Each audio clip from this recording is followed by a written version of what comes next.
Good morning, everyone. Good morning. Everyone seems to be having fun. I hate to break it up. We have a busy day today, and I just want to make one announcement.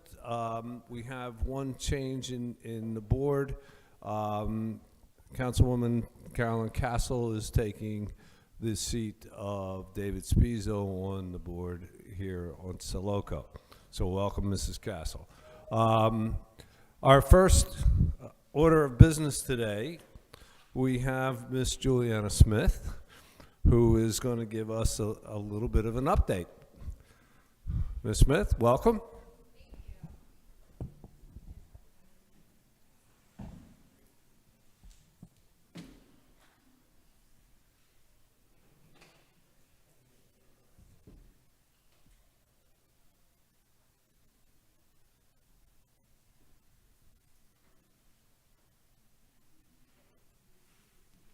Before we begin, I just want to make sure everyone online can see the presentation.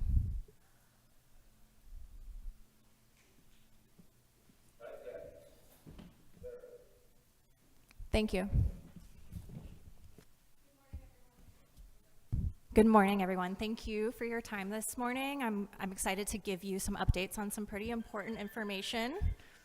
I'll be discussing this morning the updated sea level rise predictions that came out of NOAA this past year, and I will be talking about the resilience efforts that Beaufort County's Planning Department have completed and are in the process of undergoing currently. So we'll get started first with let me get everything right here. With the technical sea level rise report that came out in February. This report has updated predictions for sea level rise over the next 28 years, so out to the year 2050. What the report does is it breaks down averages for the entire country, then goes into 8 regions of the country, and then I've taken it a little bit further, looking at some more hyper-localized data from local tide gauges. So we'll start first with the average of the United States, which is higher than the global average, which makes sense because averages are generalizations. The United States expects to see between 10 to 14 inches on average of sea level rise by the year 2050.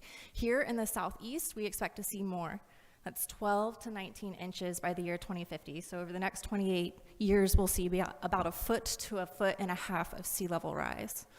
But for our planning purposes, we really need to know what's going on more locally here in Beaufort County. So fortunately, NASA has taken the initiative to take all of the tide gauges that NOAA has in the country with over 30 years of data and predict, based on observed data and the known trends of sea level rise, what we expect to see at each tide gauge. For Beaufort County, we don't have our own NOAA tide gauges. Our tides are predicted using 2 very close by tide gauges.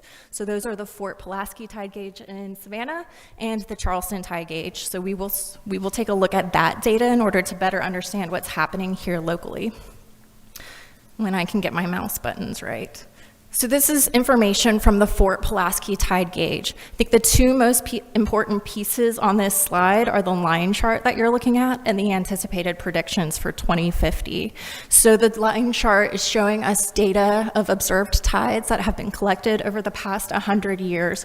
What you will see is that over the last 100 years, we had a foot of sea level rise in Fort Pulaski based on the data observed there. So sea level rise is occurring.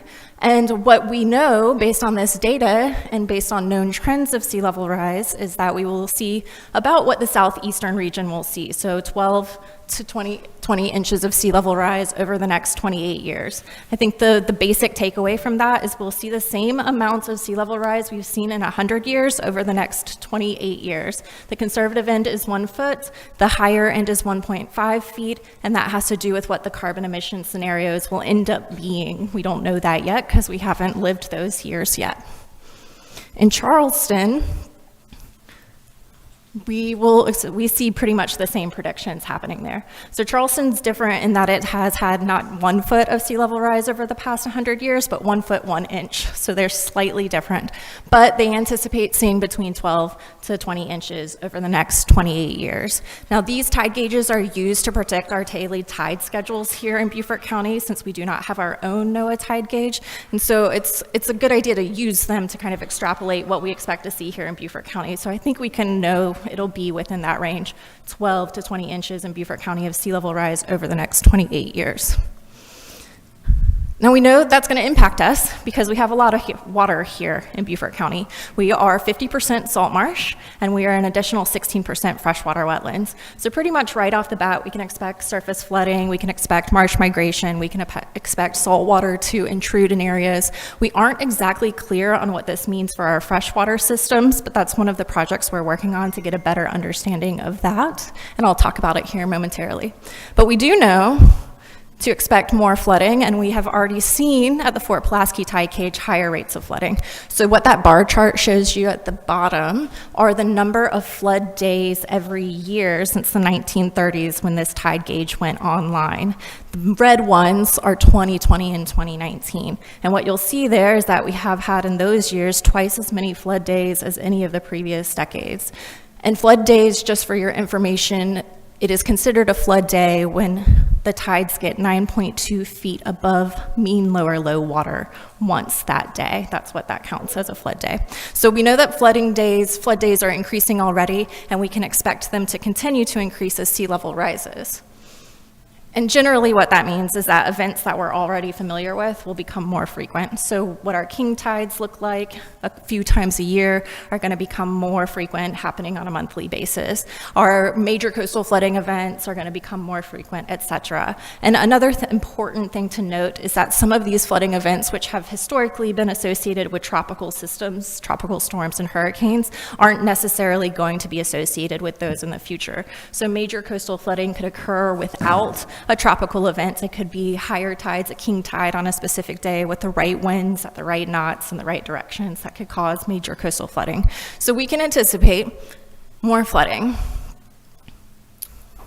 So how can we respond? Well, fortunately, Beaufort County's planning department has been doing work has already done work to start addressing this long before I showed up in the department. And it includes aggressive zoning codes and ordinances that help protect open space, wetlands, ecosystems, and also to not only protect your ecosystem services, which help buffer us from storm systems and storm surge, but also to keep infrastructure out of low-lying areas in places that we know already flood and places that could flood in the future.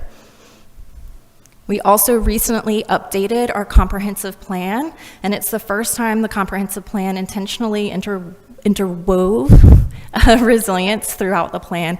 And so what it did is it informed many of the elements of the plan, many of the policies and actions recommended in the plan and adopted by council. So we're able to start doing some of this groundwork and move us further along in our resilience mission. That was adopted this past fall. Additionally, the Green Print Plan was updated in 2020. This is the plan that kind of regulates how our rural and critical lands program achieves conservation properties. Through that process, a mapping effort happens that identifies how we balance conservation and development. And so a mapping layer, the Green Print, was incorporated for the first time into our comprehensive plan so it can better inform our future land use decisions. Here are some ongoing steps. Those are some of the things that have been done, and now I'm going into 3 highlights of ongoing steps. There's a lot more than that happening at the county. But one of the first is that we are in the process of buttoning up a long-term resilience plan for the county. This effort started in 2019 with the help of a sea level rise task force that was multi-jurisdictional, and they worked through the pandemic to create a plan that has a strategy for how Beaufort County approaches resilience as we move into the future. The general strategy framework is to collect data so we understand what's happening here locally, to plan based on that data, create actions and recommendations to implement projects, and then to reassess because things change and we want to make sure that what we're doing makes sense as things change. That mirrors what the state's doing with their own resilience plan, so we're on the right track with that. Now the good thing is, even though this isn't yet adopted and completed, several of the recommendations included were incorporated into our comprehensive planning efforts. So even though it in and of itself is not alive, components of it are, and we're working on them. So we should have that done hopefully by the end of the year here. We also acquired 2 tide gauges so we can begin understanding our local tide trends. This was done through a grant program through the SCC Grant Consortium. 1 tide gauge was installed last fall in partnership with the Port Royal Sound Foundation at their Maritime Center in the Chichessie Creek, and another tide gauge was installed in partnership with the Fripp Island Nature Program out at their fishing pier on Skull Creek off of Fripp Island. That was this past spring. I just want to take it back to when I was talking about the NOAA tide gauges. We know that we're pretty dependent on those 2 tide gauges to understand what's happening here, and we know that in order to truly know what's happening here, we should have hyper-local information. We should have our local tide gauges. And so what's really interesting, if you take a look in the bottom left at the tide chart, that's from this past June from the Port Royal Sound Foundation's tide gauge. The lower dotted light blue line is the prediction NOAA has for our daily tides based on the Charleston and Fort Pulaski tide gauges. The dark blue line is what's actually happening in the Chichessie Creek. So we can see right away that NOAA is underestimating our tide trends. So it's important for us to have that local data so we can know what's happening here, because we're basing our predictions for the future and our daily predictions on those Charleston, Fort Pulaski tide gauges that are not in Beaufort County. So fortunately, we've started collecting that information.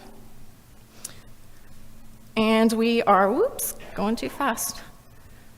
Also in the process of trying to understand not just what our surface water is doing, but what's happening to our groundwater below the ground. So we are currently in a study that is assessing how groundwater will change with sea level rise so we can begin to understand the anticipated impacts to our low-lying infrastructure. Some of the big priorities for us when we're thinking about this is septic systems and how septic systems will react with sea level rise, but there's lots of other underground infrastructure that we want to understand the impacts and prioritize adaptive measures for. In that photo on the right, that's one of our groundwater monitoring wells that's helping us do this work. So I'm gonna spend the rest of the talk talking about this project. It's called Beaufort County Adapts: Sea Level Impacts Beneath Our Feet. It is a NOAA-funded grant program through their ADSI program. We are conducting it in partnership with the University of South Carolina, the College of Charleston, the SCC Grant Consortium, and the ACE Basin NER through SEDNR. What this project is doing is assessing how groundwater will change with regard to sea level rise. We anticipate that sea level rise will push groundwater up, which might mean that areas that are typically dry become wet, and areas that are already wet might become flooding issues. So to do this, we've identified 4 vulnerable communities throughout the county that have chronic flooding issues. These are the Warsaw and Corners communities on St. Helena, the Mossy Oaks community in the city of Beaufort, the Shell Point community in the town of Port Royal, and the Alljoy community outside of Bluffton. These 4 communities had wells installed in them this past spring, groundwater monitoring wells. These are our groundwater research and what the monitoring wells look like. These groundwater monitoring wells will extend 10 feet below the surface of the earth. They are taking data on groundwater height and salinity. They have been positioned so that some are near the salt marsh and some are closer towards high ground. What will happen over at least the next year is data will be collected, and our groundwater researchers will take the data on groundwater height and salinity to compare it to the observed tide trends, the observed rain events, and the observed drought events. They will then take all of that data to understand the correlation between groundwater and how it's responding to those different events, the tides, the rain, and the drought. Once we have a basic understanding of that, we'll then be able to extrapolate to our sea level rise predictions of 1 foot to 1.5 feet to understand how groundwater will move, and then based on how close you are to the marsh, how far in those impacts will go, which will help us understand what will happen to our underground infrastructure and how to react to that. So this past spring, 15 groundwater monitoring wells were successfully installed throughout the county. 7 of them are in St. Helena, with 3 on Warsaw Island, 2 on Highway 21 between Warsaw Island and the Corners community, and 2 in the Corners community. 4 are in the Mossy Oaks community in and around Southside Park. 2 are in the Shell Point community in and around Shell Point Park, and 2 are in the Alljoy community in and around a future passive park property that's there. Passive park property, yes ma'am. So that data collection process, and that's a well going in on St. Helena there in the bottom left. That data collection process, like I said, will happen for at least a year, potentially longer, to get data and begin understanding those impacts. But it's a 2-pronged study. So on one side, we're taking groundwater measurements. On the other side, we'll be working within our communities to understand the strength of our social fabric and our social capacity to deal with some of these issues. So there's a social science component of the project as well. And so we are beginning the engagement processes. We've had our first community engagement meeting on St. Helena earlier this spring, and we'll be doing the same in the other 3 communities to introduce them to their project and begin forming relationships and identifying people who are interested in having more targeted research experiences with us. So there will be targeted interviews and surveys to assess what our communities think are the highest priorities for their adaptation, what those pathways might be like, what they're willing to put up with, essentially. So that's what we're going to be taking a look at. So that process has started, but it will really be gearing up here through the end of summer and getting into fall, and I'll be reaching out to council members to help us engage with the community members and develop those meetings. But that is essentially where this project is and where it's going, and so I'm going to wrap up my presentation and allow you all to ask me any questions if you have any. Any questions for Juliana? There, thank you. I hope I came right at the beginning. I'm sorry, I was way over there to get here. So if you covered it in a slide or 2 before I got here, I'm sorry. Okay. So I've got like 3, if that's okay. Mossy Oaks, we were just at the Municipal Association, and Beaufort, City of Beaufort won an award on their rehab, for lack of a better word, of how they kind of turned Mossy Oaks from just a constant flood area to capturing the stormwater to keep it from flooding. And based on their presentation, it sounds like they almost achieved their goal. So I wondered, so that's a question, when did you install these wells, and was it pre and post, and is that a valid project? Because I think Alljoy, which is not in the town, but they absolutely support this town, and we all live in the county. How could we do something like that at Alljoy when we just bought a large acreage very close to where everything floods, and it floods on a rain? Like last week, it rained and it flooded, and it was low tide. So, so that was one question. Can you want to answer it one at a time? Yeah, so, let's do that. So Mossy Oaks, and how can Yes. we? What are your plans to handle Alljoy in the same way? So in Mossy Oaks, the wells went in after all of that rehabilitation work was done to manage stormwater. And I want to separate stormwater and groundwater because those are 2 different features of flooding. Your stormwater, of course, coming from our rain systems, and your groundwater is present underneath the earth. Now, impacted by stormwater, but we're trying to see how it's impacted by our tides as well. And I think that was done because of the tides. I didn't Yep. mean, I meant stormwater is just water coming from all directions. Yeah, they installed kind of floodgates and that kind of thing to prevent the water from coming in when there's a storming event, and vice versa, to try and manage those stormwaters. But to your point, it was installed after the fact. So this will give us more information on how groundwater is moving with storms, without storms, with tides, with drought, so we can understand the impacts for the future. That was kind of addressing a current need and into the future. As far as what can be done in Alljoy, it's hoped that what we get from here will help us inform that, but that might be a better question for our stormwater department, who I know is working in that community, to come up with solutions for the experience there. Okay. And then the tide gauge, I think I see where you put them on a larger part of the northern side of the county. Why wouldn't you put a tide gauge in that Alljoy area? Yeah. And is there a cost to it, or is it a request? It was a cost. It was a low cost through a grant program with the SEC Grant Consortium. So the county was able to get one. I know that the city of Beaufort got one as well. Our intention was to put them in the Port Royal Sound, which is why they ended up where they ended up. We went through several potential partnerships in and around the Port Royal Sound to get that done. I understand that Hilton Head also has one installed, but it doesn't mean it's not an option for the future. I think that's a great idea to see what's happening locally in and around the Alljoy community. So should I reach out to my county rep that Alljoy falls under? Because it's not in the town. Yeah, Or I think- know the town would probably do it. Yeah, I think what we can do is, I want to check in with SEC Grant too and see how that grant program is proceeding, because we might have to go through different routes, but I could coordinate with you on that. And finally, Alljoy, where you put the well, if the property is across from Ulmer Rec, I'm guessing that's the land you're talking about, or was it the 54 acres that you bought down Ulmer Road? It's what will be the Bailey Memorial, I believe. You- It's the rural and critical land. I believe Bailey Memorial is what its name will be when it's done, unless I'm getting a stormwater park confused with it. But it's right in the middle. It's a big, long, rectangular parcel in the higher ground. I believe it's near the park that you're referencing. Okay, so that's so inland. That I don't Yes. know, and maybe there was a reason for that rather Yes. than where it is. Yeah. And then FEMA grants and green print map. I'd love for this group to get a copy of that green print map. Okay. If you could get it to us. And I know I sat at council, and thank you for passing it, because I've got some residents in that area who've utilized that FEMA grant.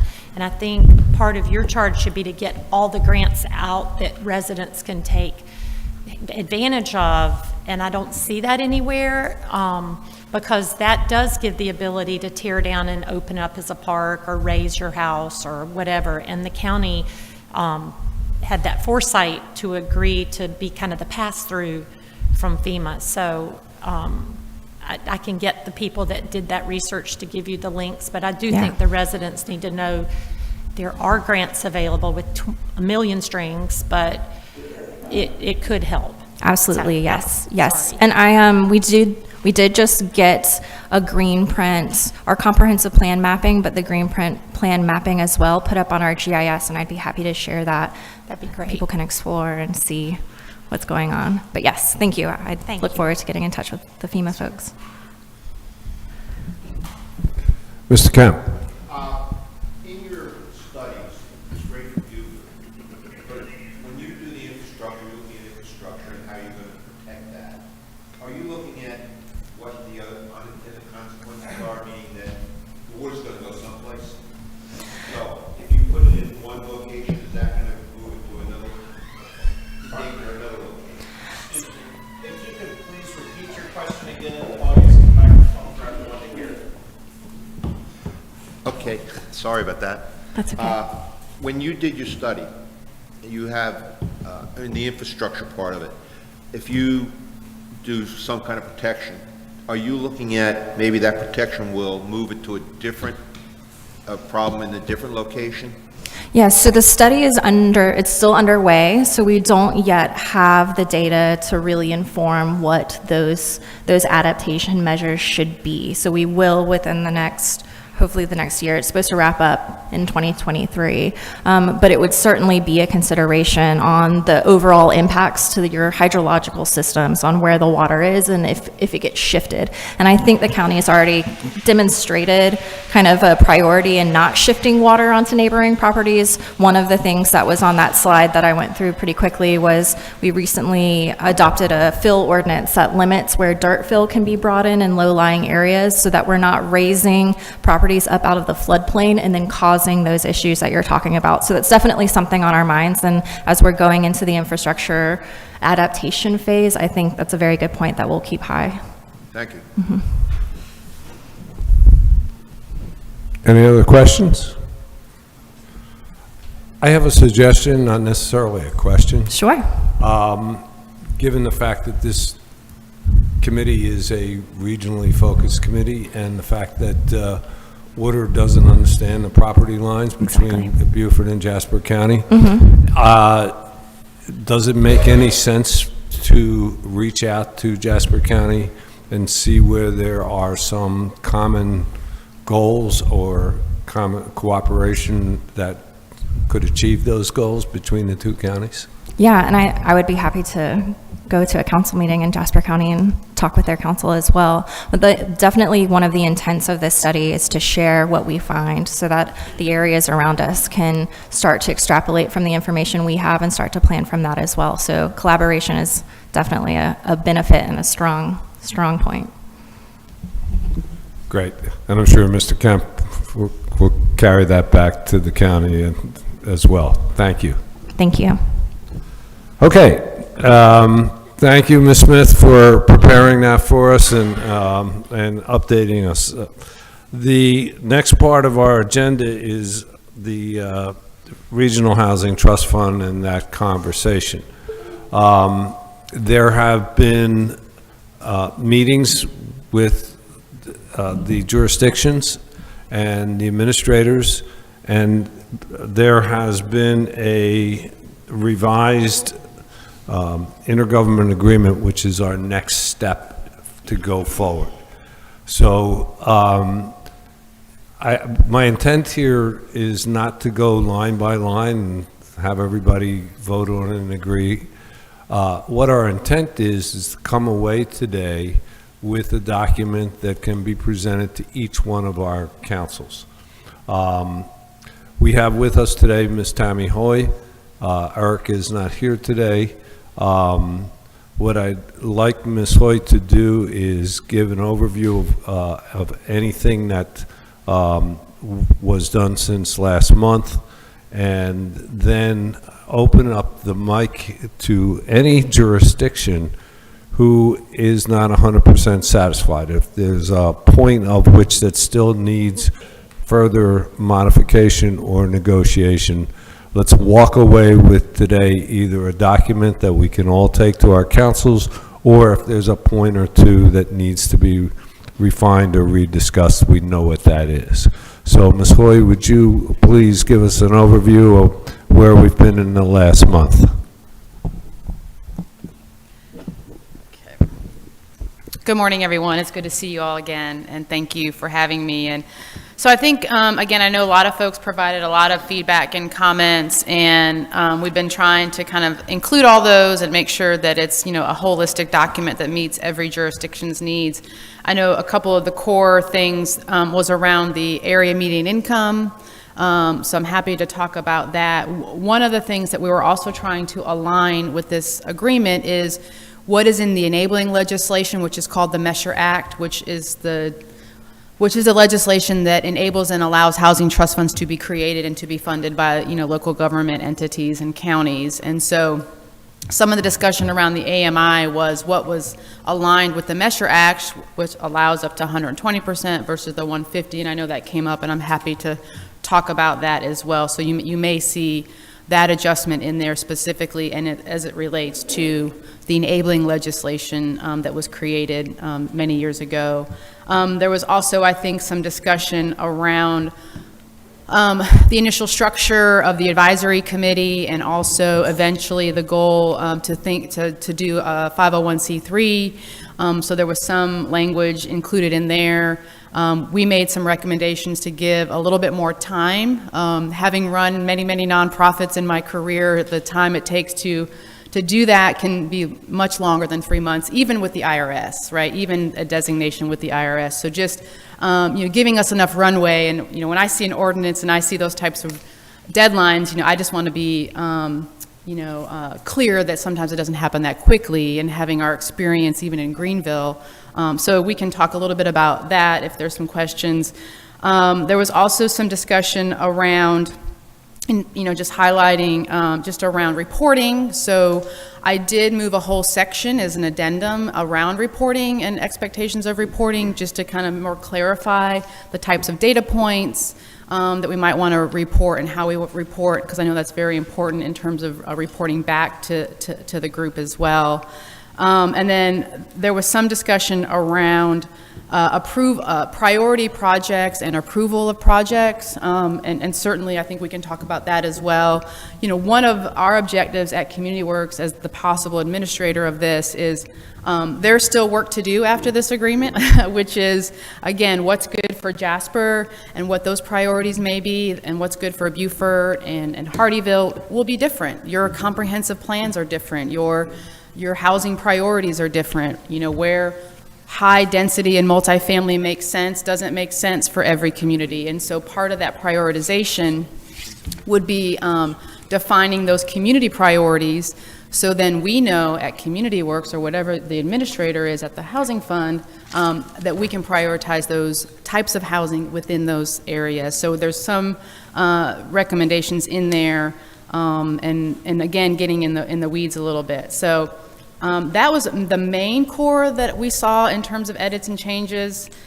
Certainly, there's probably some things that popped out at everyone that they have questions or ideas about. So I'll pause there so that folks can share with me some of those ideas, and I can respond to any questions. One of the things I will say, so the formula was not something that we at Community Works worked on. I know there's been discussions about the formula for each jurisdiction and what they're going to contribute with the initial funding that's going to be appropriated or used from ARPA or other funds. I cannot necessarily personally respond to that. I know there was a discussion about a percentage, and then there was a discussion about population. So in terms of attachment A, I know that was something that was provided via the county through other discussions. So I just want to be clear on that. Let's stop there. Okay. The attachment A that we have here, what we discussed at the last meeting, and I'm looking at my notes, is that we agreed, or the board of Soloco agreed, that year one would be by ARPA calculations, and 2 through 10 would be through population. Mm-hmm. Looking at year one, and what Mayor Solka was going to say was that this is, year one here still has the population calculations. Okay. That's not what was discussed at last meeting. Also, looking at my notes while I got this microphone turned on, there was a big conversation about the percentage of the AMI, mm-hmm. and Hilton Head suggested 150, and the city of Hardeeville, Jasper County, Bluffton, and Beaufort all wanted 100%. This document says 120. Mm-hmm. So I maybe one of the administrators who talked about this in the past month, is that something that the administrators wanted to change to 120? Because that's not what my notes have. Yeah, and Josh, do you want to come? Josh, you should be up here anyway. Why don't you get over there? You tried to hide.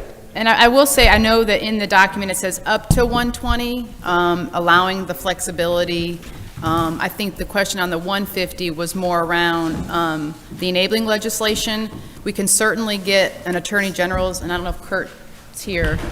I don't know if we need, if we would have. That will not be necessary. And I would say with 150, we can do a lot of different programs, and Josh and I have met in the past at the 150. It just may not be through the regional fund. It could be a separate program and project that we do. We have done that before, where Hilton Head says, hey, we really want to invest $500,000 for populations up to 150. We're going to set aside down payment assistance to buy down mortgages, or whatever the strategy that's a priority for them could be done. I think the question was, per the Measure Act, was it allowable via a regional housing fund? So let me first start off by saying, with the revision to 120, we are supportive of bringing that forward for discussion. Yeah, it's green. We're green. So we are supportive of that. The reason we had initially sought to have 150 is just because of, I think, the practical realities that we see in the cost of building on Hilton Head, and we wanted to make sure that our projects would be eligible. But when we took a step back after the last meeting and really looked at it in the broader context, it did seem to be an outlier. So the fact that it's been revised down to 120, we have no objections to.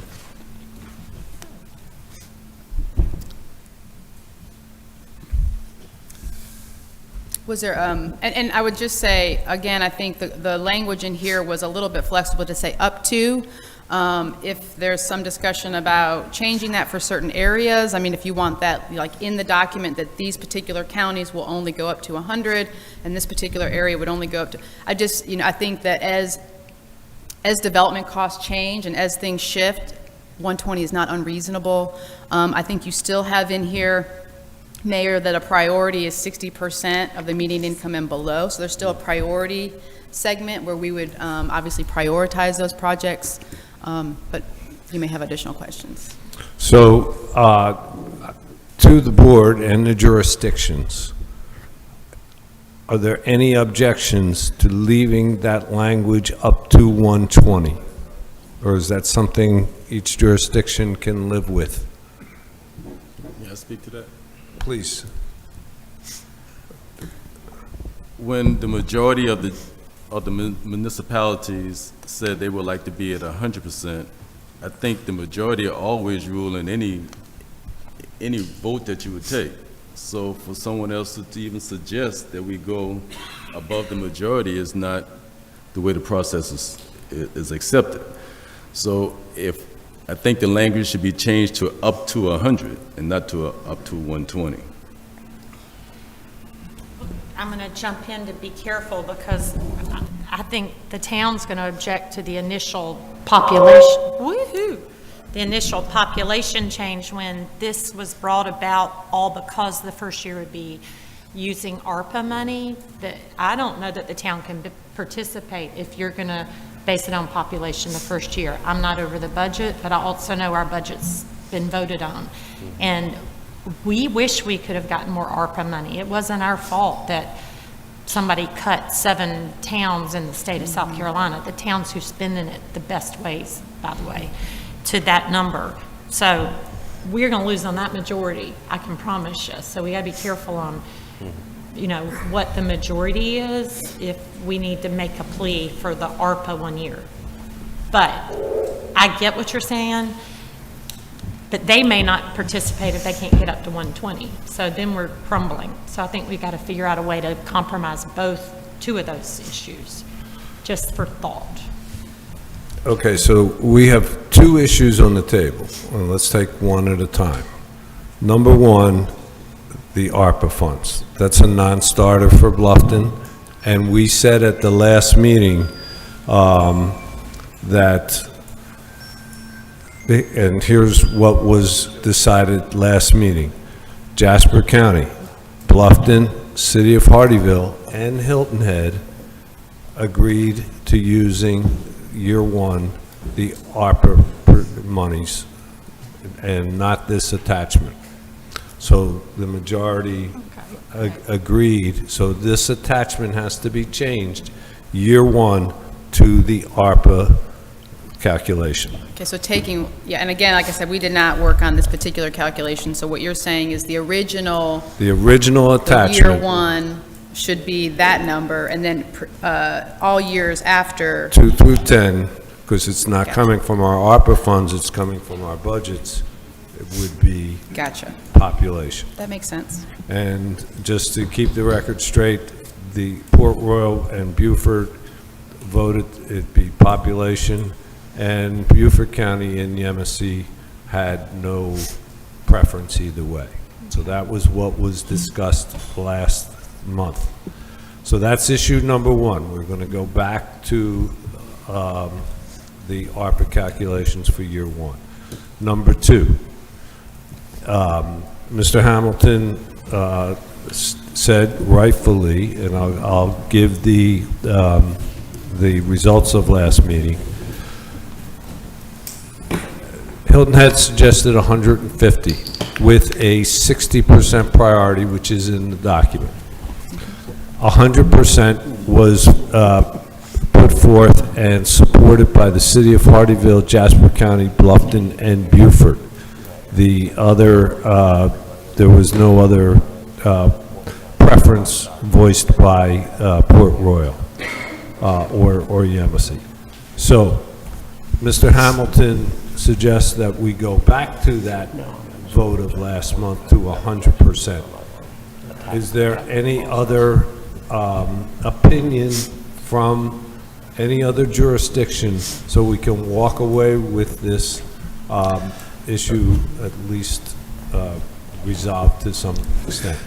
Mr. Mayor, just to add some clarification, hopefully. Again, as far as a maximum level, we've talked about it, 120 is fine. If 100% is ultimately what's voted upon, we will still bring this forward to town council and discuss it. Obviously, the goal here is to ensure that if there are projects that are going to be done that could be eligible to be done on Hilton Head Island, that they remain eligible.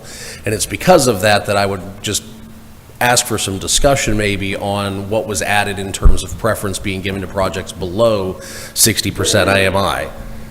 Because, again, knowing what the cost of land and the cost of development is, if projects are being given preference of 60% and below, that may very well effectively mean that there will not be any projects done on Hilton Head. And again, I've just got to bring that back to town council to make them aware of that when deciding whether or not they will or will not participate. Okay, Mr. Lennox, do you have anything to add? Harry, no. My audio is isn't that good, so I get bits and pieces of lectures that I will agree with Josh in that it won't take long for us to know whether 100% will work or not, and that extra 20% may be the difference between the project being built on the island or not.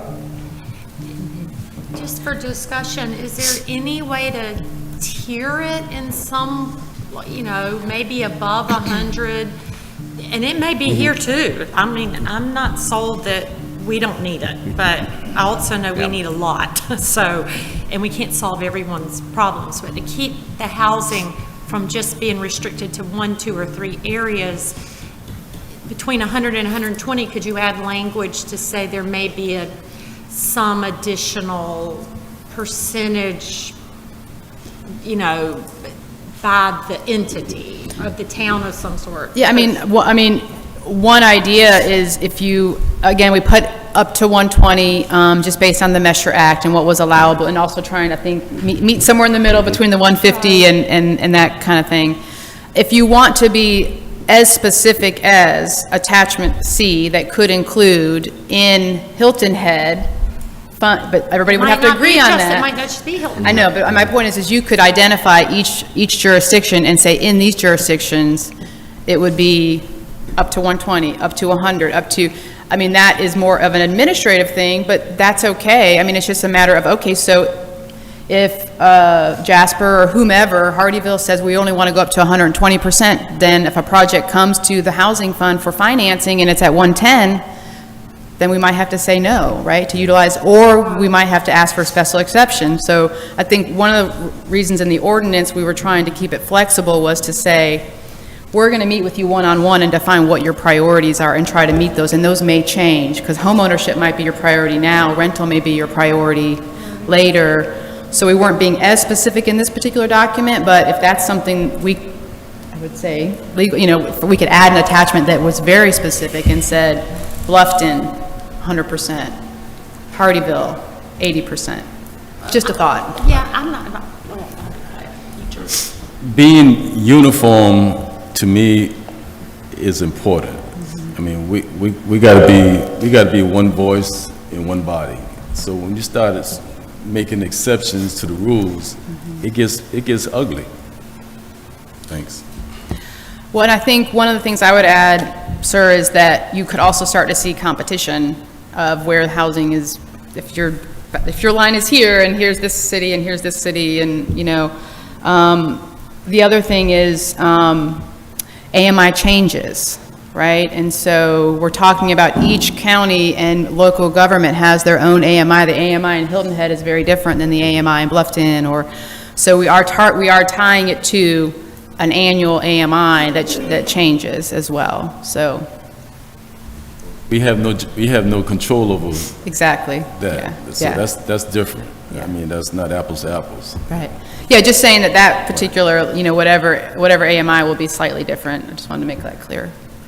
What are your thoughts on having some tiered approach? And I saw there, Rob shaking his head on my thought, because none of us know where the market's going to be with housing right now. We all know there's a huge need under 60, but if Bluffton, Hilton Head, or Hardyville, or Beaufort, all of our land costs are so different, and some can own, some have to buy, to keep everyone together, to keep it uniform, but say between 100 and 120 for everybody, there should be an addendum for some out. Maybe we contribute more.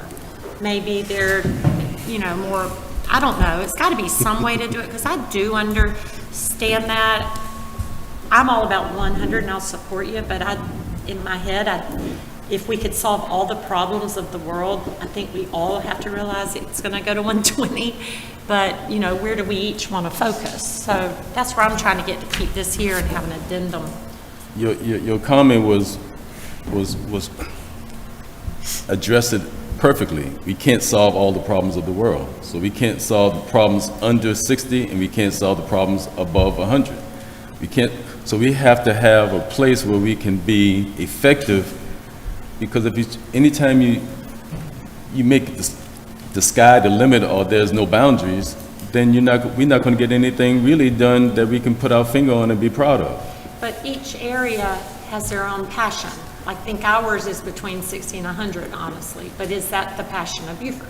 Or is that the passion of Hilton Head? And could they even achieve it if they wanted to?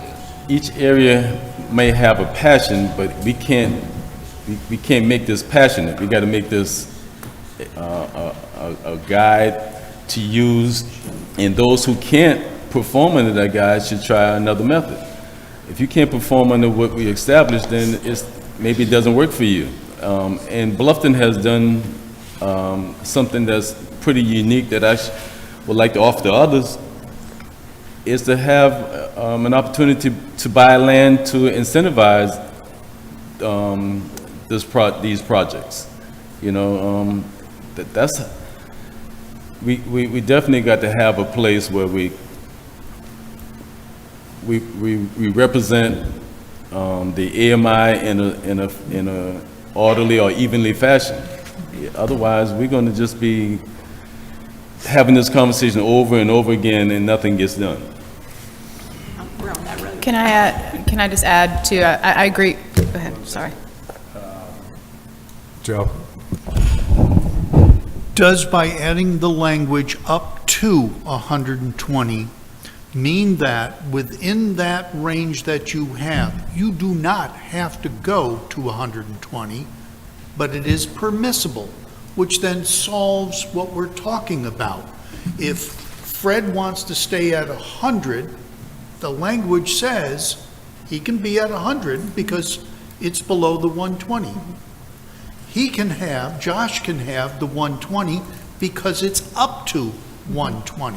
So I think having those words in there defines the ability to have everybody participate. Yeah, absolutely. So it creates that flexibility. And the way I envision this unfolding, for example, is a project comes to the Regional Housing Fund, we're the administrator, they apply for a project in a certain jurisdiction that has some priorities. So if it's Bluffton and it's up to 120% or 100%, that project would be vetted. It would see if it meets the priorities within that jurisdiction, because we've met with them and we've identified that home ownership is a priority. So we really want to focus on that, and then we would vet that. We'd underwrite it to see if it's financially feasible.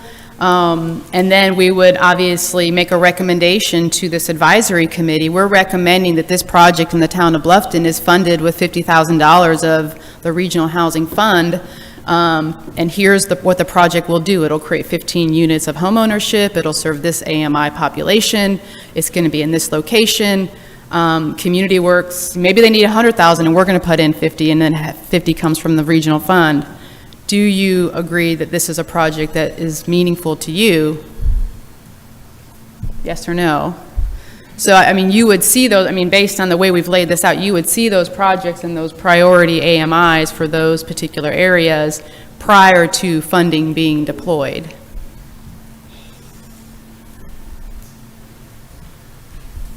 Okay, so we have a suggestion or an interpretation that up to 120% does not preclude that it could be any number less than 120 depending on the jurisdiction.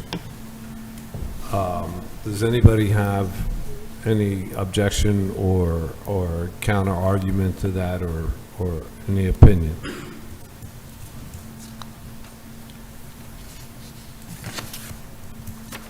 Okay. I've always said, and I don't know if this will make anybody comfortable if we make it part of the document. I think this board, we all understood from day one, and I think day one was about 3 years ago, wasn't it? That the intent was if we all sign in and we do the most worthy project, but that each jurisdiction would eventually benefit from a project. I think that personally, I think that's a worthy goal, so that each jurisdiction for its investment can come away and say, okay, we have something. Is there any benefit, or anybody have any thought to put that objective in this document to make everyone, because obviously there's different priorities in Bluffton and Hilton, or I'm not going to say priorities, but market conditions in each jurisdiction. Does that make any sense to anyone, or are we just happy with the up to 120%? Any comments? I'm going to let Stephen, because I see him grabbing it. And I sure didn't mean to support your budget, but I do support it on the year one. I think that's been a concern all along, is where is it going to funnel into some project that's not in any of our I'll speak for municipalities because that's my territory. And I think it would give comfort to all of us to know that there could be, we don't know the project yet, but there could be some, we're going to hit the project, if there's a due date for applications or whatever the next steps are. Or you can have a rolling. It has to be by a certain date, and we have to make sure that everyone has the ability to at least get a project in. I don't want us to lose out on something because we're not quite ready, and then you have a big developer that's going to come somewhere that's not going to benefit Hilton Head or maybe Hardyville or us even, that's going to take all these funds. So it's kind of what we've been talking about, Stephen, a little bit of just how to make it fair across the board. Stephen, you add to that? Well, my thought was a little different, was going to the fact that we're going to have an oversight board. And I know we're going to have guidance that we're putting inside of this, kind of going back to some of the discussion that's taken place, is the oversight board will have the opportunity to define some of these priorities and whether preferences can be given to specific projects or preferences can be given for certain AMIs. Maybe they fund at a certain percentage depending on the overall scope of the project. Say if the average of the project's 80% AMI, they get a higher percentage of funding or are eligible for more funding. But I don't know if with the up to 120%, if it was discussed at up to 100%, I know we'll go back to council, just like Josh said. That'll be a discussion that'll have to take place, whether council support that or not. That's a decision that we can have that conversation. But just going into what the board, that we're going to each appoint a member that's going to represent each of us that are funding it, is I'm hesitant to get to the point where we try to legislate what the board is going to decide for the way it's going to govern when we're going to we're going to have our representatives on there to represent our opinions to do that. Is maybe we leave that up to the board and make them come back with what their recommendations are and have that approved before they implement them. Maybe that's a place where we can capture some of these concerns is, 120% AMI may get funded at a certain level, 100% may get funded at a different, 80 at a better, and so on and so forth, that there's some opportunities there to maybe address some of those concerns by the board that may not be able to be hashed out here if it's going to be dead ends that keeps this from moving forward and not happening. That's just some thoughts I had during the discussion. It may not be the best way, but just some thoughts I had. Yes, sir. Mr. Mayor, for those who don't know who I am, I'm Reese Berthoff. I'm the deputy for the city of Beaufort for having us today. I want to agree with Mr. Steese that we are sensitive to the advisory versus oversight wordage or verbiage rather in the current draft, and we do feel that with the amount of variability going forward, that an oversight board would be able to tackle a lot of that with thoughtful discussion in a timely manner, given the market conditions of that time. And so that is one issue that I know we're getting to, but that is something that the city of Beaufort is sensitive to. Okay. And I also, I didn't realize it had been changed to advisory. When we last met, initially before last month's meeting, our recommendation was to have it as a oversight board that can actually make decisions and not just provide advice. So thank you. Okay. So let's decide on the 120 versus the 100. Understanding that whatever the vote is here, that's the document number that will go to the jurisdictions. So let's go to the counties first. Beaufort County, 100 or 120? Last time, just to... Up to 120, Jasper. John. 100. Okay. Bluffton. I'm going to let Fred, he's on our affordable housing chair, so I'm going to let him speak for us. So Beaufort, let me just make my notes while I'm going. Jasper County, 100. Bluffton. And I do like the up to, though. Are you okay with up to? That covers everything, or? Okay, well, I'm speaking to you to speak. Okay, So sorry. we're still with the up to language, but it's the number we're voting on.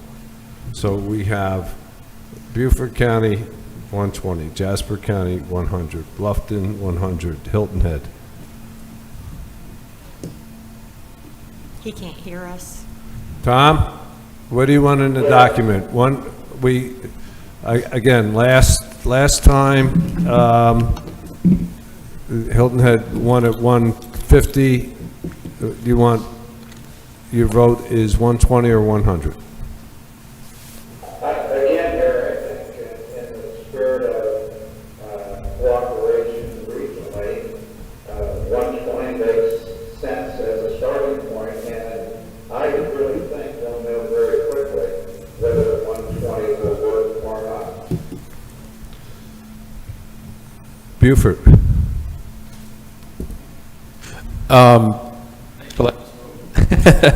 But I think that we are at 100, but we could accept 120.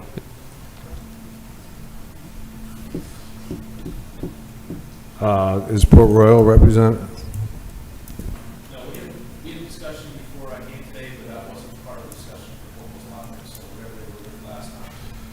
Yemassee. 100.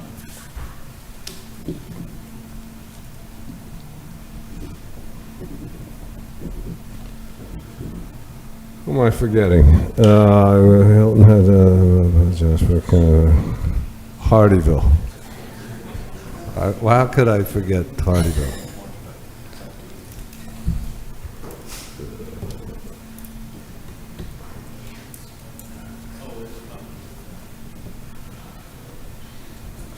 I think, I think the up to 120 covers both, both concerns, and in deference to Mr. Hamilton, I think 120 covers both.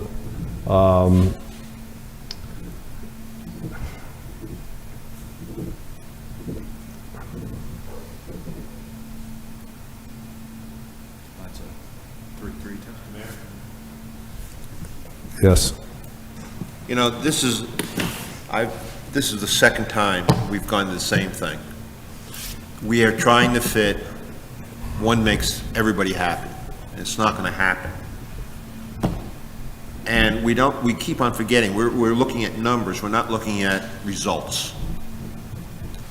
For example, Hilton Head is gonna have the least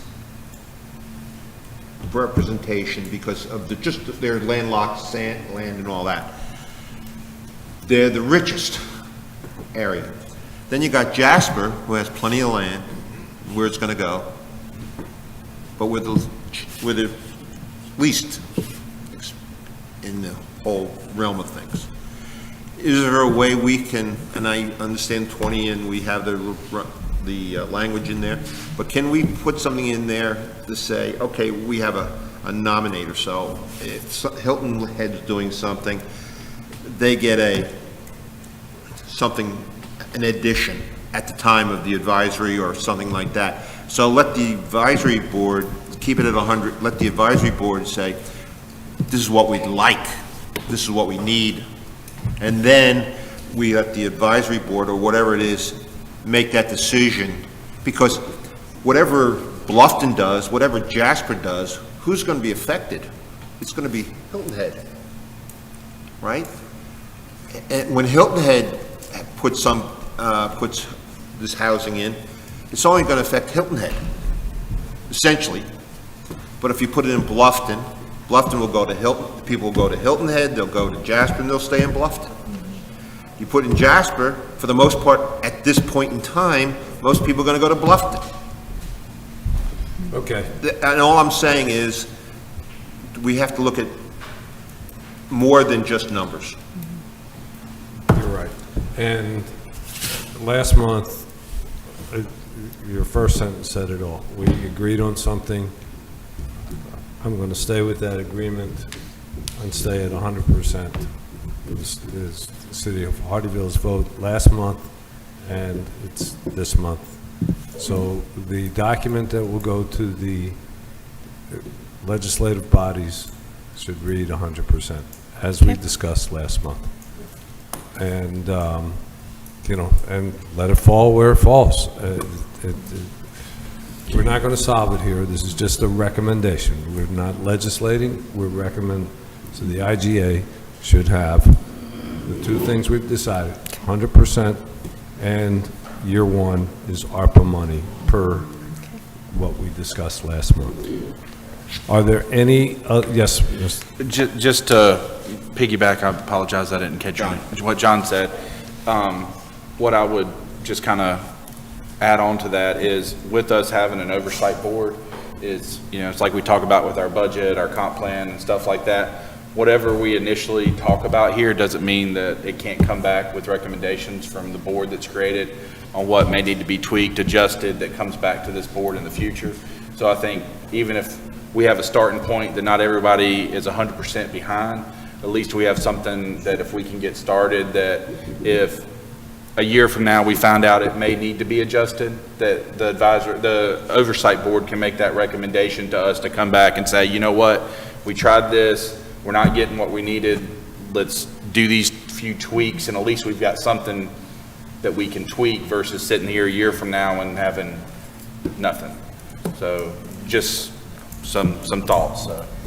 Excellent points, John and Steve. They're excellent points. And listen, a lot of things are going to evolve. And I would hope, just the same message I've been delivering since we started this a few years ago. Let's not let the difference between 100 and 120 derail what can be a wonderful organization that'll benefit us all. Let's make this happen, even regardless of that 100 to 120. It's too small a difference to derail this project, I hope. Anyway, are there any other modifications to this document or suggested modifications to this document? Because if not, this 8-page document with what we discussed here today will be what will go to all 8 councils for adoption.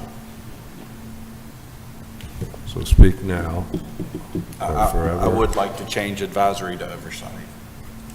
So there is some certainty into, and that was one of the big things that all the managers, when we met the first time, was to make sure that if What you're going to. page is that, Stephen? Section 4, under operations. There's not a page number on there, I apologize. So we're going to change advisory just to oversight. I think I'd have to go back, but I think the board responsibilities pretty much stay the same of what we discussed, but we wanted to make sure that it was understood that it's not just there to provide advice, that they're actually oversight, they're voting to make decisions, to run the board, to determine. Right.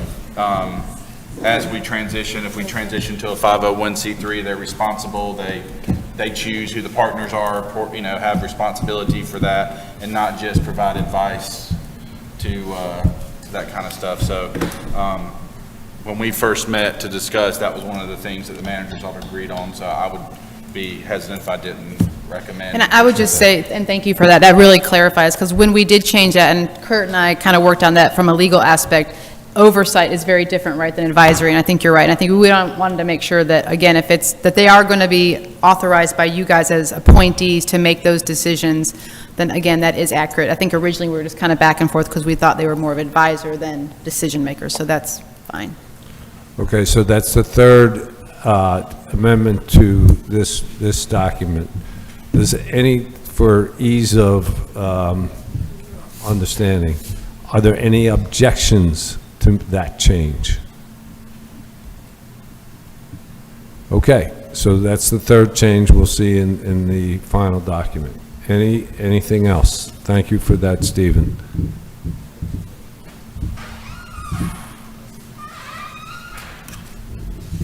Seeing none, this document with those 3 changes are what will be sent with the recommendation. Let's keep it official. There are, I'm going to ask every board member, and just to reiterate, that the board is composed of the county's administrator, chair, and 1 council member. There's 3 votes in each county. Each jurisdiction has the mayor, the administrator, and a council representative on this board. I'm going to ask each one of those members present to vote on this. If someone would please keep the roll. Can I ask someone to do that so I can put the votes on?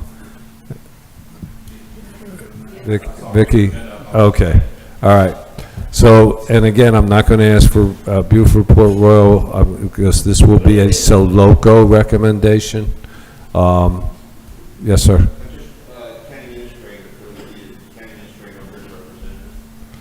You'll be the representative for Jasper County. Seeing no one else here.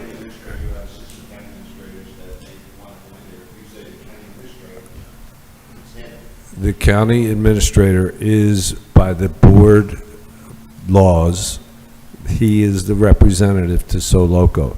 He can appoint his deputy to, but it's written as the county administrator. But he's not here, so he will not vote today. We don't have a proxy. So I'm just going to go around the table to the people I see. Mr. Lennox, as Secretary of SOLOCO, may I have your vote? Yes. Okay. My audio is not that good, so I just